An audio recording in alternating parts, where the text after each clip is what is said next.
This question is by an anonymous from the physical retreat.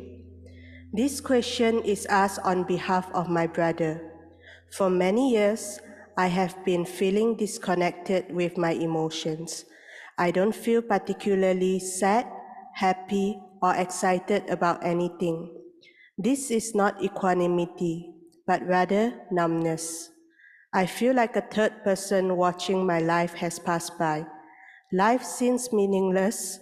This feeling of detachment has affected my relationship with others, and I feel that I can't enjoy my life like I ought to.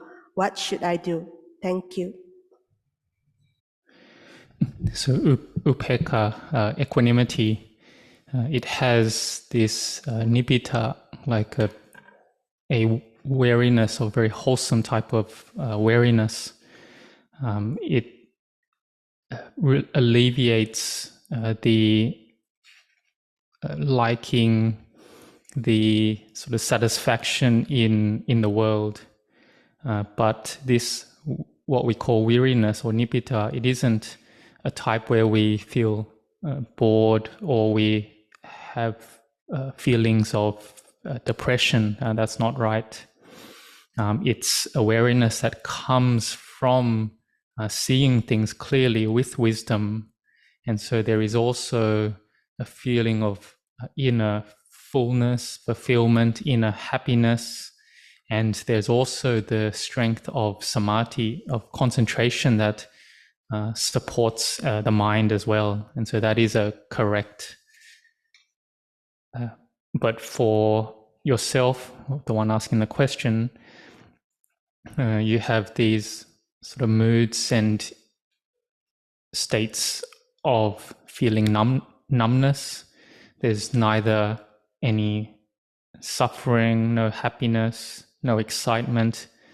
And so the mindfulness is weak in your mind. And it's this is one of the hindrances, the niwarana, the hindrances of sloth and torpor.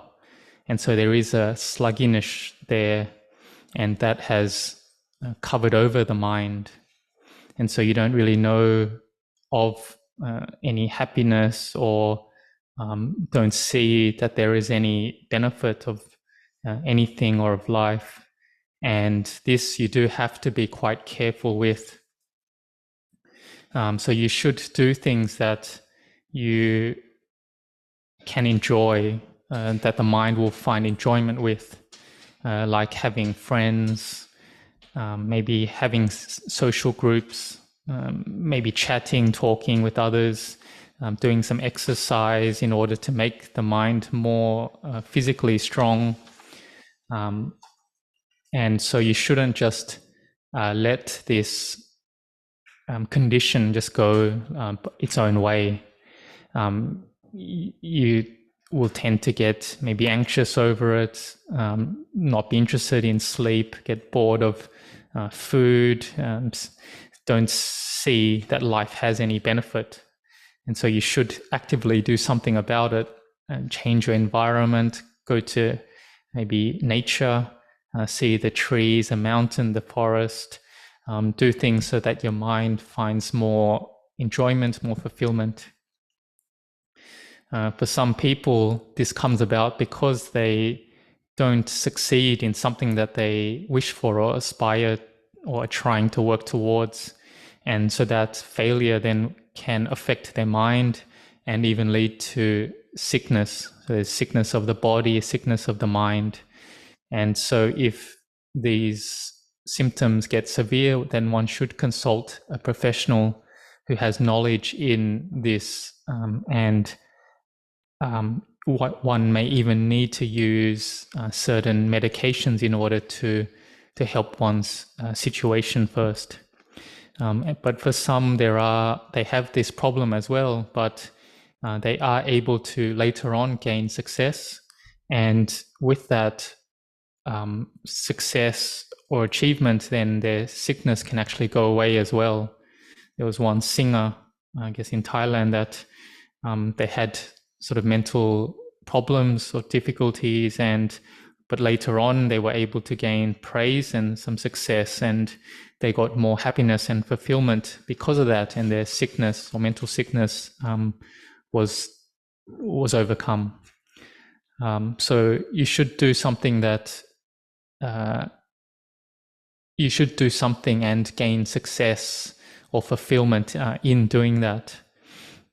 If you look around, there are many people who are suffering or in a much worse case situation than you, and you can still walk, you can still do things, and so you can and should try to improve the strength of your mind. But for you to just practice and meditate only, you're going to have problems with that. So instead, you should try to do things like actively help in society, help those children in need, or help the elderly, do things in order to improve the strength of your mind. So you do have to be careful with this. And it is, some people then do have this problem, a lot of maybe depression coming up, maybe coming up quite regularly, maybe a lot of anxiety, the mind is sort of uncontrollable, maybe a lot of anger or hatred coming up quite often and regularly, or maybe things that you used to like to do and now you don't like to do it anymore. Maybe you used to like to play sport, do different activities, hobbies, maybe watch shows, eat food, etc. And you get very bored of doing all that. You don't want to do it anymore.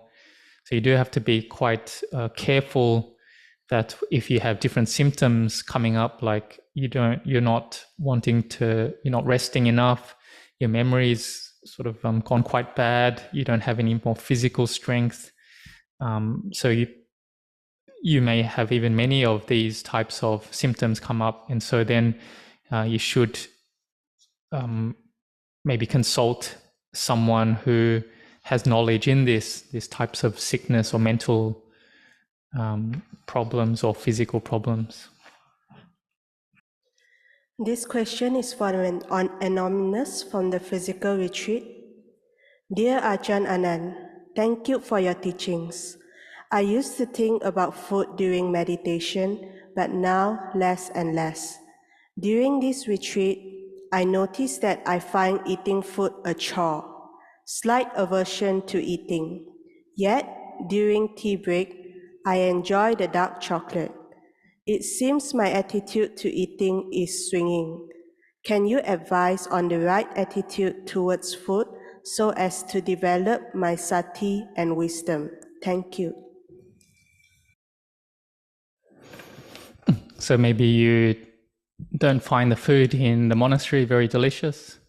Maybe they've been giving you vegetarian food now for many days. It's the same cook, the same food, and in the same taste. And so you're getting this every day, and maybe you're feeling quite indifferent now of it. It's just not delicious to you. So you do have to endure then eating it.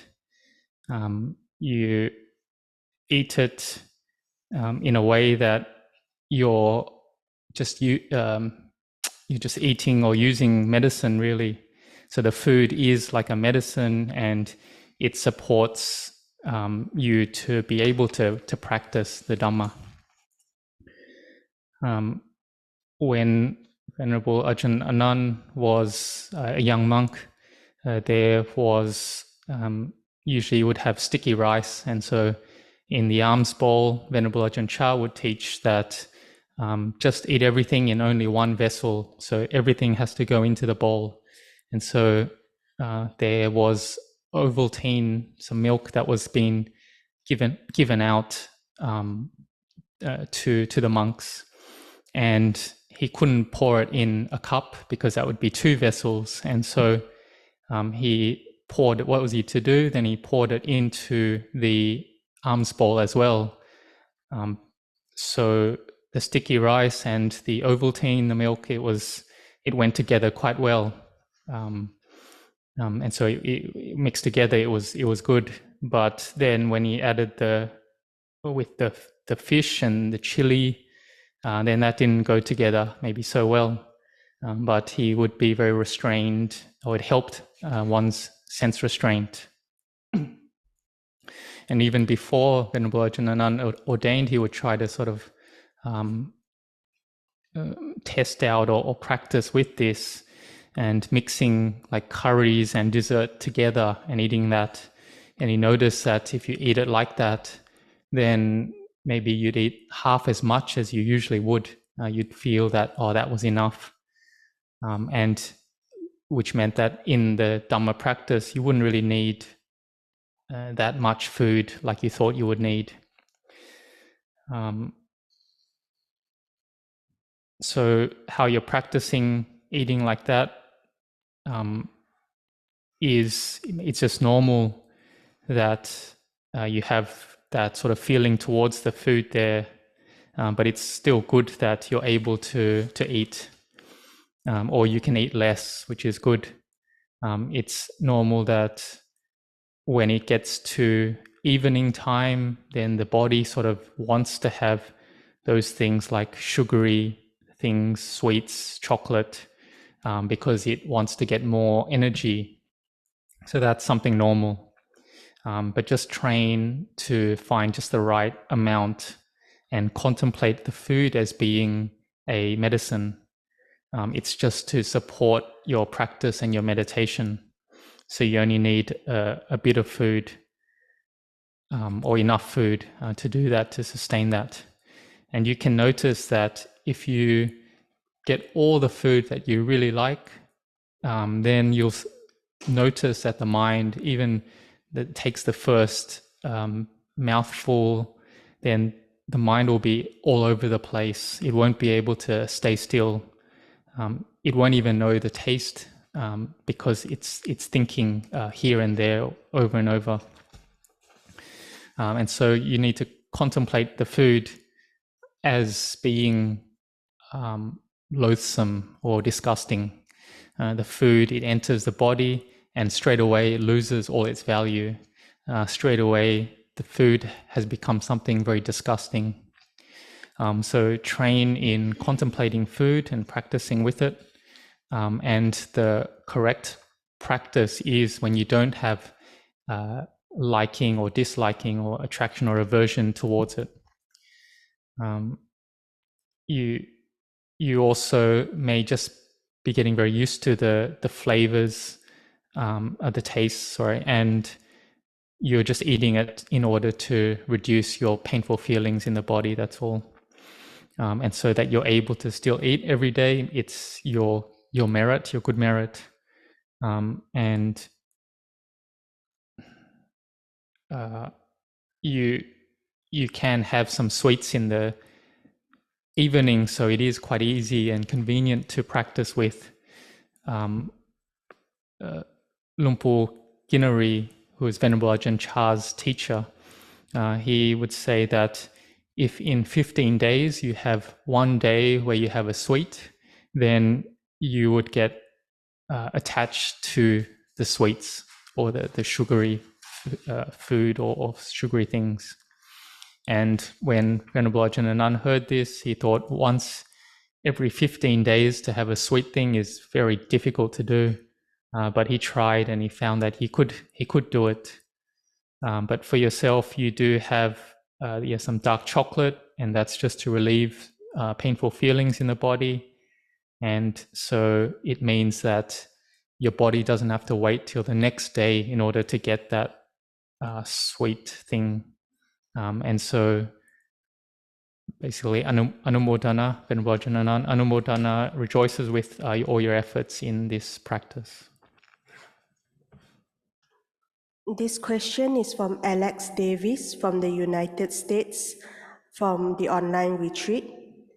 Dear Longpo, lay life can be busy and our sensory input is very high. By the end of the day, I often find my mind to be overstimulated and scattered. This can often be accompanied with a headache and lots of tension. Do you have any recommendations for preventing and treating this? Thank you for your help.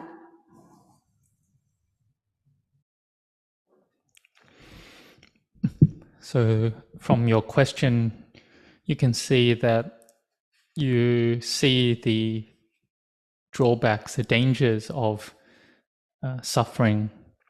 When there's phassa, sense contact, then the mind experiences, receives that, then suffering arises. There's craving, there's attachment coming up, and all the time there's this sense of self coming up, a me, them all the time.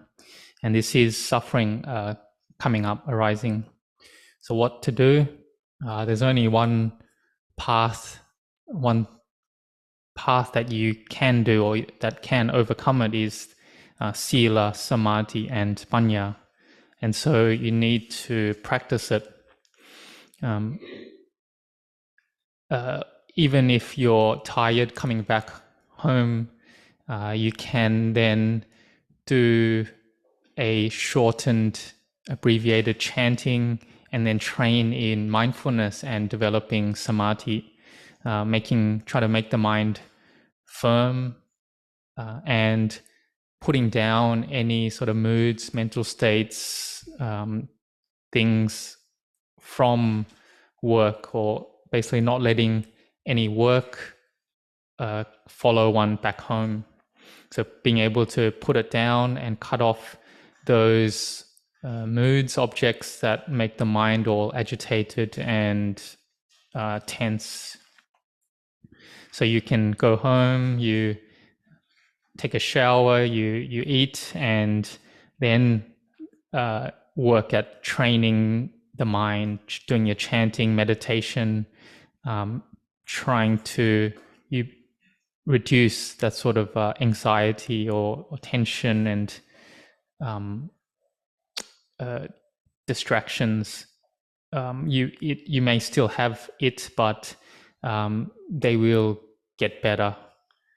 And so you can also wake up early in the morning when the body is refreshed. It's a good sort of a surrounding, maybe quite peaceful. Then you do your chanting and your meditation then, and when the body's refreshed. And through the day, you develop mindfulness with that sense contact whenever you experience different things through the senses. Have mindfulness a lot with it. If you let go of your mindfulness, then the mind will become more exhausted and the mind runs off with all these sense impressions, inputs. Then it just gets tired and it will then affect the body as well. And things like you've said, like having tension and even headaches come up. And so just sort of redetermine yourself in this practice, in the training, and also through the day, try to have metta, loving kindness as well. You can use as even a meditation or sort of as a repetition, may I be well and happy, repeating this over and over again. And all the sense input you have, like say you're talking to someone, someone's talking to you and you're listening, but you have mindfulness there as well with that. And so it's not like you're sort of opening all your sense doors and letting everything in. That's like one has opened the doors of the house and then everything can come in. And so if mindfulness is weak in that, then this will give effects to the mind and the body. So have a lot of mindfulness with your work or through the workday, and the times when you're working and you don't have to use your thinking mind, then you can meditate along with it. And maybe try that every hour you have maybe 5 minutes where you bring up mindfulness or even meditate at that time. or you can try that every half an hour you'll have something that goes off that reminds you and asks you, oh, where is your mindfulness now? Do you have mindfulness at this moment? And so this can bring up mindfulness in different ways like this, and this can relieve different stress and tensions that you may have. Yeah, and when you go home, then you have to charge your battery, charge your mind up, basically, in order to prepare to fight again the next day. This is a 3-part question from Susan from the physical retreat. Dear Ajahn Anan, I would like to ask, first, if we do not have greed, anger, and delusion at the time of death, where does our consciousness go? Nibbana? Is Nibbana the same as Pure Land? Second, is there rebirth where a person gets a better life? Third, what if a person had a bad past life and in present time is doing good deeds? Will he be able to achieve Nibbana or still get a rebirth? Thank you for enlightening me for the second time in Wat Makjan. So if at the time that one dies and one doesn't have greed, hatred, delusion there at that time, so it's temporarily at that time, one doesn't have greed, hatred, delusion. They have thoughts of merit, of goodness they've done, thoughts of dana, giving, the precepts they've kept before, the sila, thinking of their bhavana, their practice, or they recollect, thinking of Buddho, Dhammo, Sangho. The mind is bright, radiant. That time there's no greed, hatred, delusion in the mind, and there's a wholesome state of mind. There's no darkness there, which we call akusala, the unwholesomeness, unskillfulness there. So the mind is bright from having built merit and goodness. And so at the time of death, then one will go to a happy or pleasant destination or rebirth, which we call heaven. And so this is dependent on the strength of one's mind. The power of merit that's there will lead it to a happy rebirth or life. But if you're saying, then is it possible for one to go to Nibbana with that state of mind and at time of death? Then if one has a mind that has samadhi, has wisdom, their parami is full, and they're able to at that time see into rupa and nama, materiality, mentality as being anatta, non-self, then the mind can be purified and it can be free or liberated from all suffering at the time of death. But that is something quite difficult to happen like that. It's not like, oh, one can just practice only a little bit throughout one's life, and then at the last moment before death, then one can put everything down and go to Nibbana.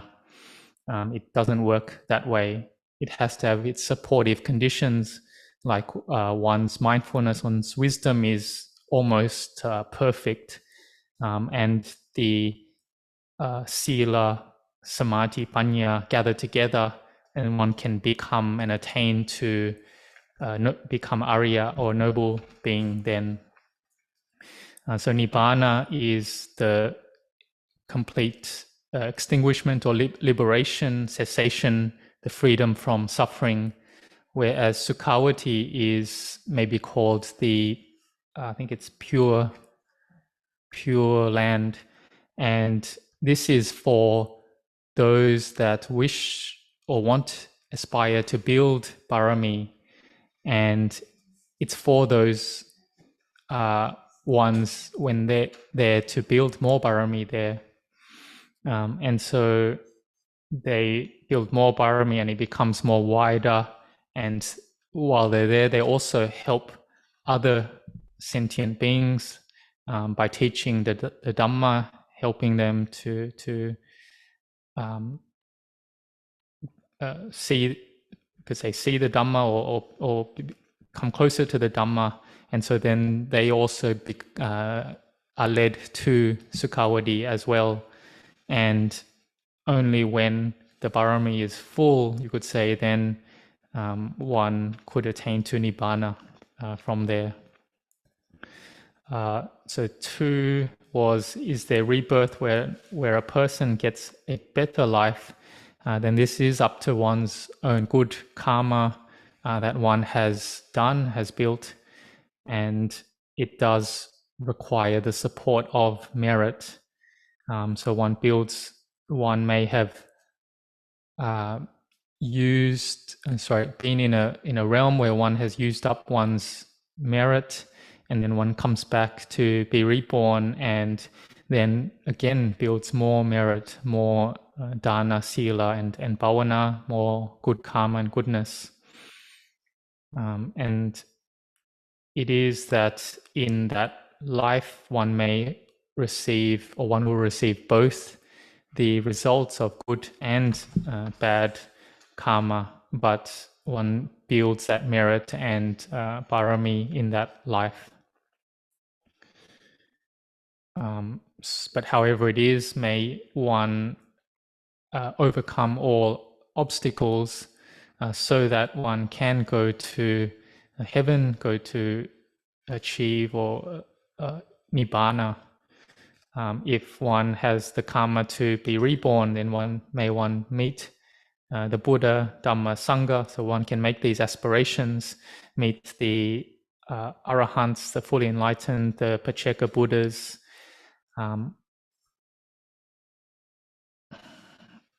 and may one achieve the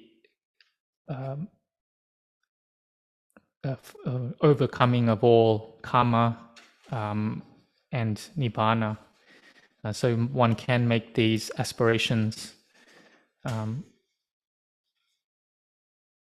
The third part is, if a person had a bad past life, in the present time is doing good deeds, will he be able to achieve Nibbana or still get a rebirth? They may have sort of karma or bad karma results that they have done in a previous life, and what may happen is then in this present life, then those bad karma may become an obstruction to their building of goodness. You may cut off their life early even. But however it is, whatever karma one has done in the past, bad karma, one still has an opportunity in this life in order to develop the path, the Noble Eightfold Path, and to achieve Nibbana as well. Just we can look at like Angulimala, Venerable Angulimala, who had a lot of parami, and he ended up having to kill many people and had to receive the results of all that bad karma. But he didn't have any hatred in his heart. He wanted to aspire for the highest thing, but he had been misled by a teacher who told him that in order to gain that highest state, the highest thing, that he had to kill a certain amount of people. And so he did so because he wanted that special knowledge, but he didn't have that hatred there. And so when he listened to the teachings of the Buddha, he was able to change his thinking, change his views, and was able to attain to full enlightenment, to arahantship, and to Nibbana. And so this is an example that it is possible in that way, but he still had to receive the results of the karma that he had done.